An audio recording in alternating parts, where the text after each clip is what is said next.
Hi ಎಲ್ರಿಗೂ ನನ್ನ day 7 of 100 days healthy weight loss ಚಾಲೆಂಜ್ಗೆ ವೆಲ್ಕಮ್. ನನ್ನ ಡೈಲಿ ರೊಟೀನ್ ಜೊತೆಗೆ ಇವತ್ತು ಶೇರ್ ಮಾಡ್ತಿರೋ ಟಾಪಿಕ್ ಏನು ಅಂದರೆ ವರ್ಕೌಟ್. ನಮ್ಮಲ್ಲಿ ಬಹಳ ಜನ ಥಿಂಕ್ ಮಾಡ್ತಾರೆ ವರ್ಕೌಟ್ ಅಂದರೆ ಜಿಮ್ ಜಾಯ್ನ್ ಆಗಬೇಕು, ಹೆವಿ ಎಕ್ಸಸೈಸ್ ಮಾಡಬೇಕು ಅಂತ. But that's not true. ಮನೆಯಲ್ಲೇ ಸಿಂಪಲಾಗಿ ಎಕ್ಸಸೈಸ್ ಮಾಡ್ಬೋದು.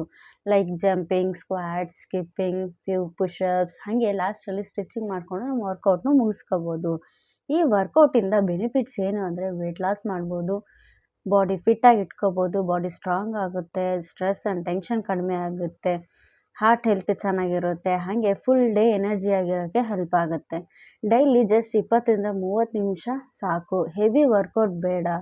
ಮುಂಚೆ ನಾನು ವರ್ಕೌಟ್ನ ಸ್ವಲ್ಪ ಸ್ಕಿಪ್ ಮಾಡ್ತಿದ್ದೆ, ಆದರೆ ಈಗ 100 ಡೇಸ್ ಚಾಲೆಂಜ್ ತಗೊಂಡ್ಮೇಲೆ ಫುಲ್ ಮೈಂಡ್ ಸೆಟ್ ಮಾಡಿಕೊಂಡು ಕನ್ಸಿಸ್ಟೆನ್ಸಿಯಾಗಿ ಮಾಡ್ತಿದ್ದೀನಿ. ಸೊ ಎಕ್ಸ್ಕ್ಯೂಸಸ್ ಬೇಡ friends, health is real wealth. See you tomorrow. Bye.